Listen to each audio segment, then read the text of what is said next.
सर्दी के दिनों में खांसी की समस्याएं बढ़ जाती है। इस खांसी की समस्या को दूर करने के लिए आप इस नुस्खे का इस्तेमाल करें।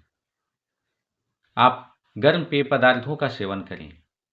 अपने आप को हाइड्रेट रखें। गर्म पेय पदार्थ पीने से आपके गले की जलन, दर्द जैसी समस्या दूर हो जाती है। साथ ही साथ खांसी में तेज गति के साथ राहत मिलता है। दूसरा, गर्म पानी और नमक के साथ गरारे करें। यह नुस्खा काफ़ी पुराना और असरदार नुस्खा है। सुबह शाम आप इसे गरारे करें।